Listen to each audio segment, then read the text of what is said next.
कल केरलम के नए मुख्यमंत्री के नाम का ऐलान भी संभव माना जा रहा है। लिस्ट में केसी वेणुगोपाल का नाम सबसे आगे है। राहुल गांधी और खड़गे की अध्यक्षता में केरलम के नेताओं के साथ बैठक का दौर जारी है। माना जा रहा है कि कल विधायक दल के नेता का चुनाव हो जाएगा। 14 मई को शपथ ग्रहण की अटकलें हैं।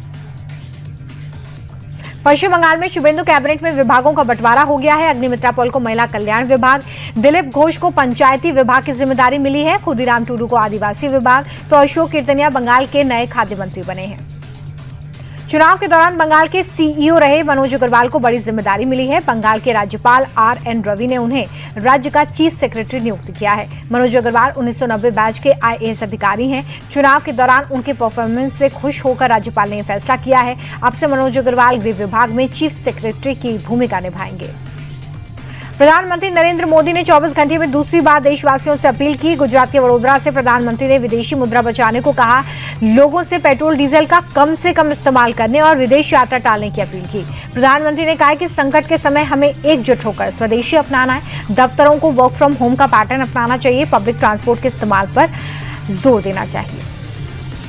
सोमनाथ अमृत महोत्सव में पीएम मोदी शामिल हुए। प्रधानमंत्री ने कहा है कि ये केवल अतीत का उत्सव नहीं है, अगले 1000 साल के लिए भारत की प्रेरणा का महोत्सव है। हमारे सांस्कृतिक तीर्थ हजारों साल से भारत की पहचान रहे हैं। हमने दशकों तक उसका महत्व नहीं समझा। लुटेरों ने सोमनाथ को मिटाने का प्रयास किया। वह भौतिक ढांचा बार बार मिटाते रहे, लेकिन मंदिर खड़ा हुआ क्योंकि तोड़ने वालों को यह मालूम नहीं था कि हमारा वैचारिक सामर्थ्य क्या है। पीएम मोदी ने नाम लिए बिना कुछ विपक्षियों पर भी निशाना साधा और कहा कि देश में ऐसी शक्तियां आज भी प्रभावी हैं जिन्हें तुष्टीकरण ज्यादा जरूरी लगता है। हमें ऐसी मानसिकता से सावधान रहना होगा। आज मुझे देश के सभी तीर्थों के विकास का मौका मिला है और ये सोमनाथ का ही आशीर्वाद है कि आजादी के बाद सरदार पटेल ने सोमनाथ मंदिर के पुनः निर्माण की कोशिश की और उन्हें इसके लिए नेहरू का विरोध भी झेलना पड़ा, लेकिन सरदार साहब की इच्छा शक्ति थी कि वो डिगे नहीं। गुरुग्राम के बंदवाड़ी इलाके में पुलिस और बदमाशों के बीच में मुठभेड़ हो गई। सिंगर फाजिलपुरिया के मैनेजर पर फायरिंग करने वाले आरोपियों को पुलिस जब पकड़ने के लिए पहुंची, हथियार रिकवरी के लिए पहुंची तो हमला हो गया। जवाबी कार्रवाई में मुख्य आरोपी घूसे ढेर हो गया है, जबकि इसका साथी जशपाल गंभीर रूप से जख्मी है। इस क्रॉस फायरिंग में पुलिस का एक जवान भी जख्मी है। बदमाशों ने 2 मई को कन्हई गांव में अंधाधुंध फायरिंग की थी।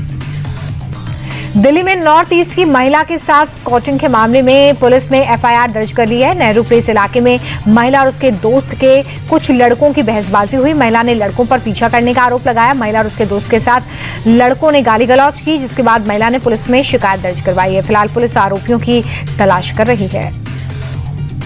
बढ़ता तापमान अब धरती के स्वर्ग कश्मीर के लिए बड़ी चिंता बन गया है। पिछले 6 महीनों से बारिश की कमी के चलते घाटी की नदियां और झरने सूखने की कगार पर हैं। मौसम विभाग के मुताबिक मार्च से अब तक बारिश में 26% की गिरावट आई है। झेलम का जलस्तर गिरने से न केवल पीने के पानी का संकट है, बल्कि खेती पर भी खतरा मंडरा रहा है।